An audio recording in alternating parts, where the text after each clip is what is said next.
I'm here in Medjugorje and I'm again with Father Liam from Ireland. Father, you said you came now 4th time to Medjugorje? Yes, 4 times, yes. Wow. This is my 4th time and I go back tomorrow. Yeah. But each time I come, it gets more amazing because everywhere I go, you meet people that know me.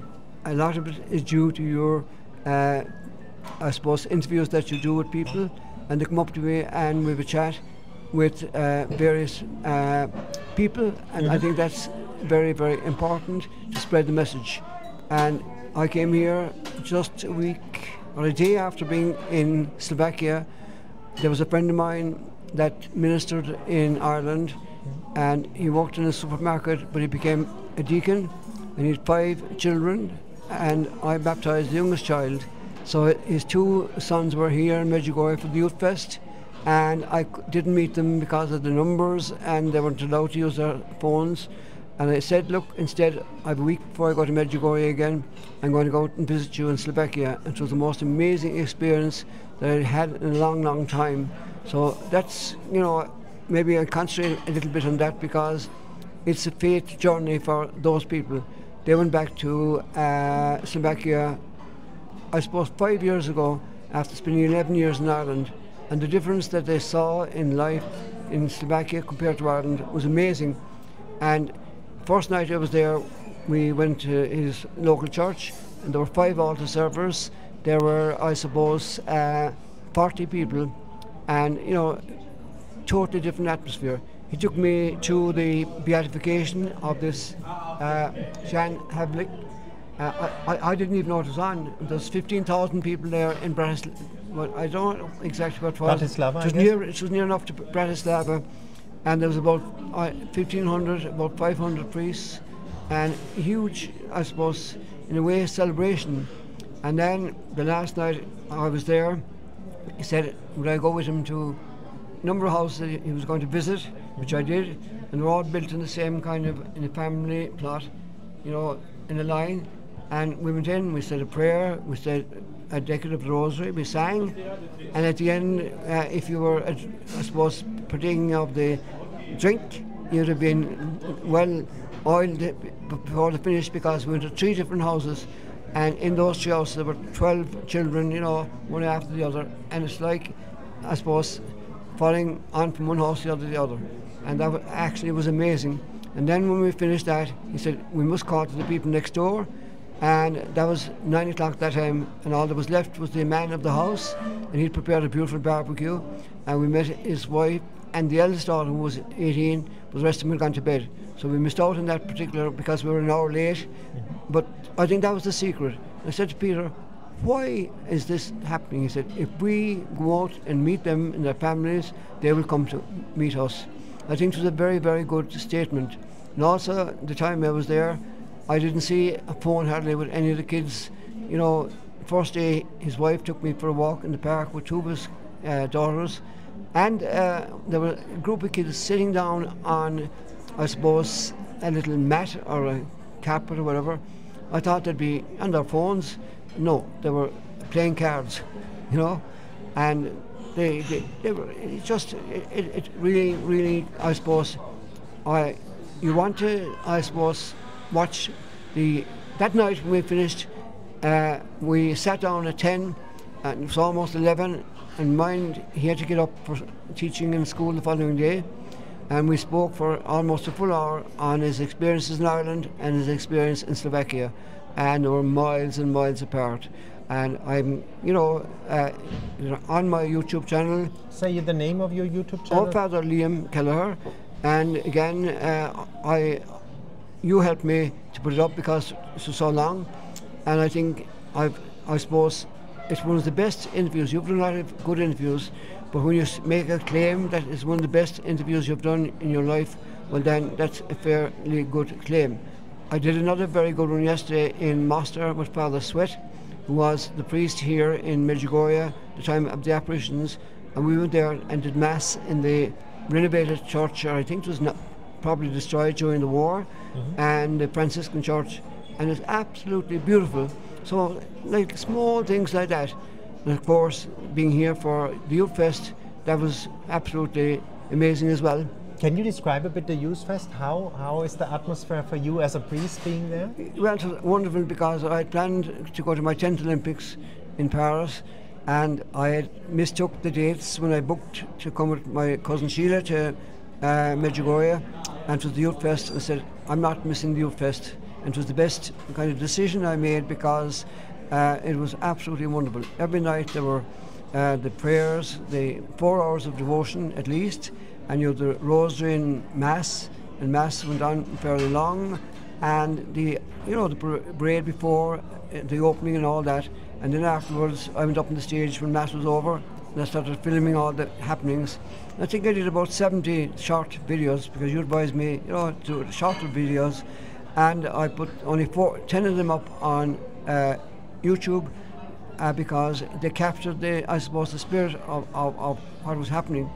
And as I said, his 2 boys were here in Peter in Slovakia, and I didn't meet them, but I captured the atmosphere, and maybe it was a blessing in disguise because that prompted me to go to Slovakia and see the comparison there with the situation in Ireland, which is, and I hate saying it, but I suppose the religious practice is, particularly among young people, is virtually zero, and they probably in other ways they're very good, but the faith journey is very, very, I suppose, on a slippery slope. It has slipped way down, in my estimation, in recent years because of all maybe the scandals are one thing, but that's a convenient excuse. And Peter said, we only hear all those things on social media. You never hear anything about the good things that are happening, and exactly what you're doing here with all the interviews, that's having a huge effect on people's morale, which is equally important as well. So I suppose I can go home now tomorrow and think of, here, and with beautiful groups of people. The weather was very hot for most of it, but the last couple of days the weather is beautiful, absolutely beautiful. It's actually warmer in Ireland today than it is here. So all I want to say is to thank you for your contribution. I didn't do any long speech about what happens here. Well, I did for Youth Week because already many people have watched, and I'm flattered when I go around to places and people come up and say, "Oh, you're Father Liam? Oh yeah, and we saw you with Tom Medjugorje in the interviews." And I think that's vitally important. And again, that interview that I did with Peter in Slovakia, it's on the YouTube channel, and again, the YouTube channel, the name of it? Father Liam Kelleher, K-E-L-L-E-H-E-R. I will put it in the description of the video, the link that you can subscribe to Father's video channel. You will love it. The interviews, the stories. You're traveling the world. Exactly.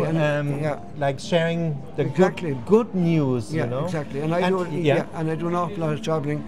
I spent 7 weeks in America in January and February. I went to Morocco for a week because the weather was so bad, and I made very good contacts out of there.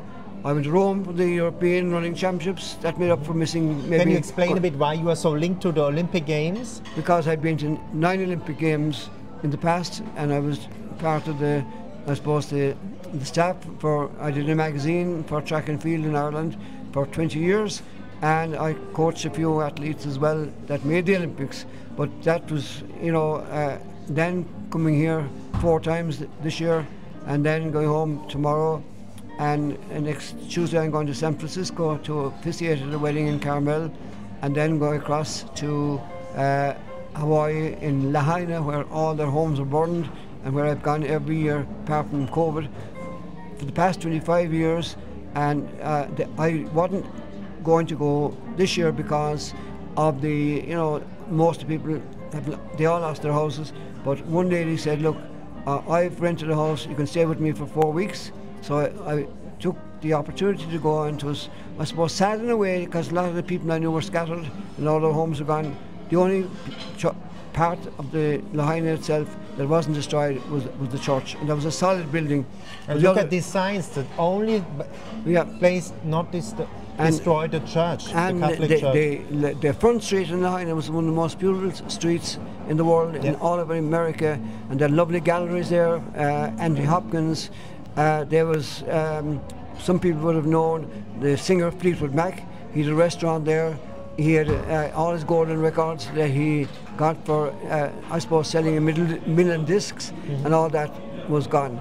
And again, the town is still closed. They haven't cleared the town yet, and they still have no idea of how many people are lost. They say officially about 200, but the locals say it was much nearer 2,000 people that they still sifting through the ashes, you know. So that was sad. We pray for these people. Yeah. And Father, if I could ask you, you have an exciting lifestyle. What would you tell young people who are maybe young men discerning the priesthood? What would you give them as an advice? Well, first of all, to be very, very difficult to find young people. And when I was in Slovakia, Peter, the deacon, was saying that he is not really needed because they have more priests than they need. What I would say is it's a great life. We have, I think, about 40 students for the priesthood in Ireland. When I was a student, there was at least 4,000. Wow. You know, and the order of priests as well. One positive thing, we have 2 students studying in the National Seminary for my diocese, and one was now to buy with me when I was in the parish maybe 20 years ago or so, and that's something that's very, very positive. And again, look, I suppose you asked me to give them advice. There's, you know, a huge need out there. People are like sheep without a shepherd, and somebody has to be the shepherd, and we all have that responsibility.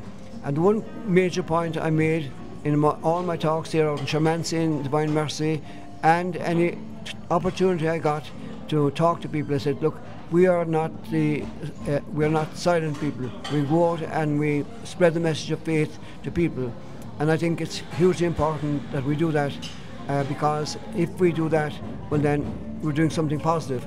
We don't keep it to ourselves, you know, we spread the message, and that's hugely important, particularly in the world we're living in today, because, as I said, and many times in that interview with Peter, that the government has kind of, I suppose, tried their best to de-Christianise Ireland with all the referendums and that, and I think it's time for, you know, people to fight back.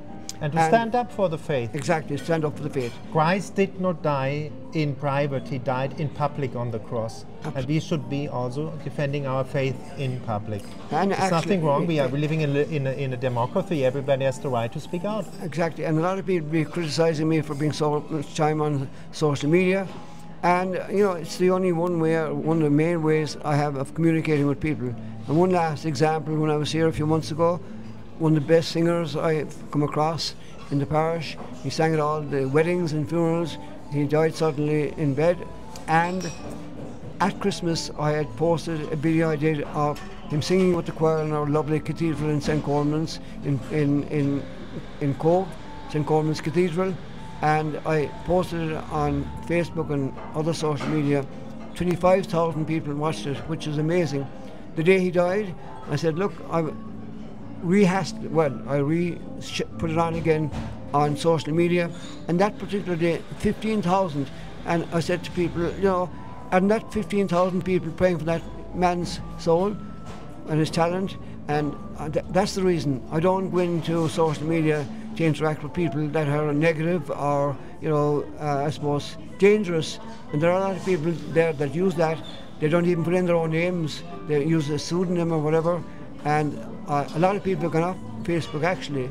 So I would be more inclined now to share, like you do, the messages on YouTube, because then it's controlled in a far greater way, and I suppose a fairer way on social media. Yeah, and you can see with a simple phone you can reach worldwide. I see people reacting from New Zealand to America, Canada to South America. Yeah, exactly. And just a simple phone, you can change people, you know, Absolutely. with a testimony. Yeah. If somebody out there may be doubting, try it out. Maybe it's for you or your ministry as well. We need to have good, solid Catholic content on the internet. Yeah. And Father, you know,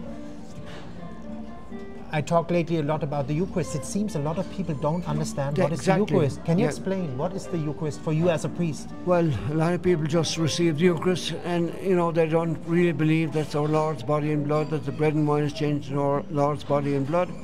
And when I was over in America visiting one of our, I suppose, one of my best friends, in Pastor Christian, and he had a series of talks every Sunday on that particular point between masses, and there were a huge number of people came because they said there is a need for people to come. And I suppose the other thing as well is the respect for the Eucharist. A lot of people go to weddings and funerals, they've been inside the door of a church for years, and they go up to communion, and I think it's wrong. In future I'm going to say, look, and I believe if people are regular, I suppose, attendees at Mass, that at the beginning of Mass we say, "Thee I confess." Well, I think, that's the Lord telling us. And also you have to be in a state of grace. Exactly. Medjugorje is the biggest, the confession of the world. Yeah. First confession, being a state of grace, and then receive the Eucharist. That's the proper teaching of the Catholic Church. Yeah. What would you tell people who are scared to go to confession? Well, I've met people here that have been there for 40 years and they go to Mass every week, or whatever, regularly, and I just found it very hard and difficult to get my head around this. And Father Sweat, when he spoke to us yesterday, he compared life to sacraments, but he said the sacraments are vitally important. And the other thing in Ireland is the number of weddings now that take place in hotels with no sacrament and no, I suppose, blessing of the Lord. I think that's maybe, I suppose, it's sad. I think, that we need to get that message out, that there are 7 sacraments and they're all there for a purpose. Can you explain now the sacrament of marriage, for example? What is the benefit? People do these things because we want to have a benefit. How would you explain the sacrament of marriage, for example? I would explain it very, very simply, that it's the blessing. The couple getting married are the ministers of the sacrament, and why would somebody not want that has been baptized in the Catholic faith or any Christian denomination, why would they want to avoid contact with the Lord, which many of them are doing? There's a growing number, and it causes an enormous upset to their families and, embarrassment to the families. The families, are so probably loyal that they'll go, but they don't want to go, you know what I mean? Yeah. And I think that's a huge issue as well, particularly in Ireland today, the lack of respect for the sacraments and also baptism. There's a huge need as well to, I suppose, reinforce the value and what the sacrament of baptism is. You see, Father, I have the impression all over the West, my brother always said, ask the people the question.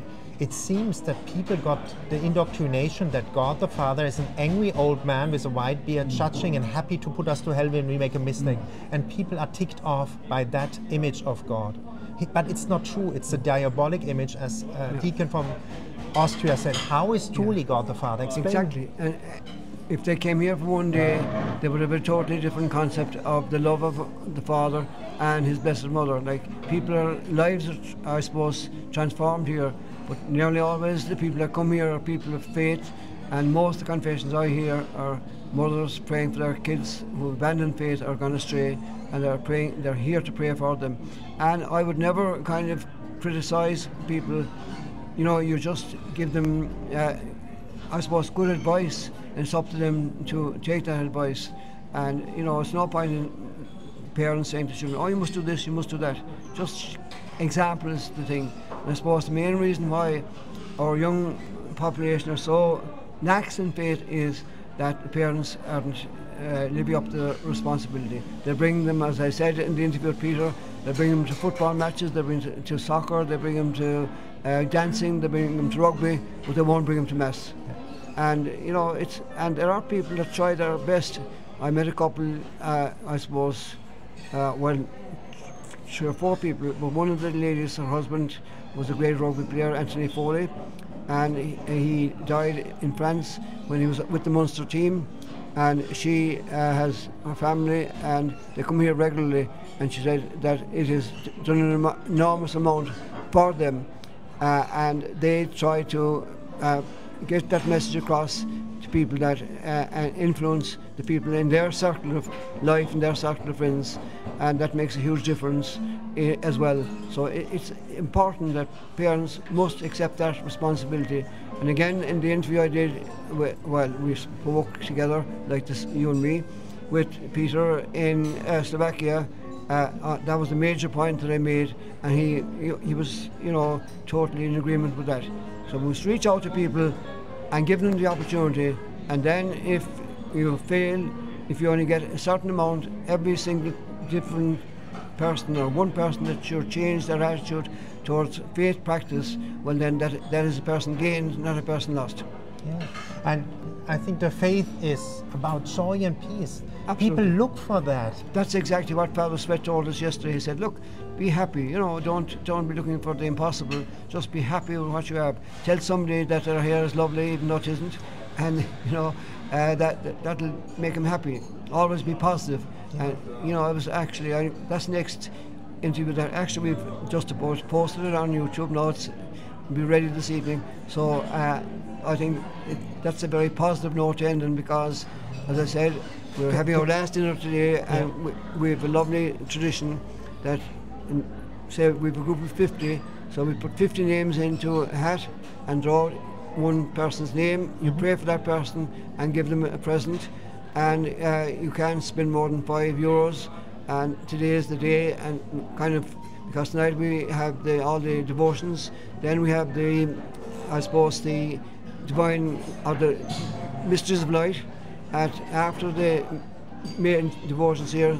So we finish that about 9:15. I invite whoever wants to go down to meet the Lebanese people and go there and, you know, finish up again in a very, very positive way. But it's been a very, very positive experience for me. I've been here, I suppose, 5 weeks at 4 different times, and you know, I can't wait to come back again next May, or maybe before that. Can you explain a bit, what is Medjugorje for you then? Why can't you wait to come back here as a priest? Because there's happiness, there's peace, there's communication, there's people, you know, looking for advice, there are people looking for blessings. Like when I do confessions, I give every person a leaflet of St. Charbel because he's done so much, and then I bless them with the holy oil, and then I send them down to the little shop down there next to the mini market, and there the book is there on the... Show it, here it is, the book, so you guys get it? It's there on that. And one night I had difficulty explaining where the shop was to a Vietnamese lady, and you know, eventually I got through to where she could find it. 5 minutes later she came back, I got the book. You know, and that's how you spread the message. And again, St. Charbel is a wonderful saint, and we, in our group, we don't anoint people with the oil, you bless them with his oil. It's not a sacrament, it's a blessing. We must make that quite clear. And you know, sometimes people expect miracles. Miracles only happen when you have the right environment and people believe in them. So I think that's, I suppose... so true what you said. The last question, because I see a lot of people lately, they want to, you know, our faith that you have to love other people, but I see a lot of people, they don't accept themselves, they don't know how to love themselves. How, as a priest, you tell them, how can they love themselves? Well, again, I'm referring again to Father Sweat. He was saying that yesterday, you must love yourself in the right way, and then that will, I suppose, reflect on others. A lot of people are angry with various things in their life, and you know, they won't let it go. And the thing is that if you're angry with somebody, you're hurting a lot more than the person you're angry about. So you have to let go of all, you know, the anger and I suppose the bitterness in people's lives, because if you don't, you're the person that's hurting. Yeah, you are suffering. That's what a Catholic nun told me. Forgive the other person, that you are free and joyful. You are hurting yourself. Exactly. It's an egoistic act to forgive. Exactly. And because a lot of people didn't see that broken families didn't properly receive that love. Exactly. Yeah. What would you tell them how, you know, to enter? Because we are infinitely loved by God. We don't have to do anything. God says in the Bible, I delight in you, I created you, you are not a mistake. Yeah, but there's so many distractions in life for people today, and that's exactly again what Father Sweat said yesterday. Their homes and their, I suppose, money, they're their sacraments rather than the real sacraments, and I think that's very, very important. Like, it's so complicated, it's so simple in one way, but it's complicated in the other way, to how people can, I suppose, realise that you can be happy, and you need to be happy, because that's what brings you and brought me here. And like I had a birthday celebration up in the house the other day, but it wasn't my birthday, but they won't see me again until next year, and the group, they wanted to honour the occasion, so a big cake celebrating my 80th birthday, but I won't be 80 until the 29th of December. So, you know, that gave me joy and gave me happiness. And if you, when I'm retired now and I travel the world, and, you know, put me on a plane, send me to Medjugorje, send me to Slovakia, send me to America, and I'm happiest doing that, because then you're sharing your joy with people, and if you do that, they will share their joy with you. So beautiful what you said, and I want to recommend people, wherever you are around the world, find a group with people maybe from Medjugorje to share that joy. When you are alone, the devil can attack, because you're in your, I see it myself, I work a lot alone, I'm a lot alone, but I was happy when you called up, Father, we're going to have coffee together, and divine will, it happened, I came late, and you came a bit late, and we met. Yeah, exactly. And don't fear, no fear. Don't fear, be joyful and in peace, go to Holy Communion first in a state of grace. Father explained confession. This is the main points. Confession and Holy Communion are the two, how to say, to get lifeblood to go to heaven, exactly. You know. They're the roadway, the pathway to heaven. Pathway to heaven. And at the end, what would you tell people? Why come to Medjugorje now, Father? Why come? Because peace, joy. My first question I ask, how long have they been here? Why did they come? And if they've been here for the first time, what do you expect to get from here? And then if they've been coming back, and then, you know, I get the story. It's like peeling an onion, and you kind of start by showing interest in what they work at, if they're working, how many in their family, what their prayer life is. That's the one question I'd ask, what their faith life is of their family. And that is a huge thing off their mind. And then you go right down to the core. Maybe it might take a half an hour, but sometimes when you get to the core, people have issues that they didn't maybe ever confess before, and I think they leave with a smile on their face, and that's what we all leave. I leave you with a smile on my face. You will have a smile on your face. When I go back tomorrow, I'll have a smile on my face, longing to go back again when it's possible. And I want to add something, that smile comes when you have a personal relationship, that you know there's a God the Father, He loves you.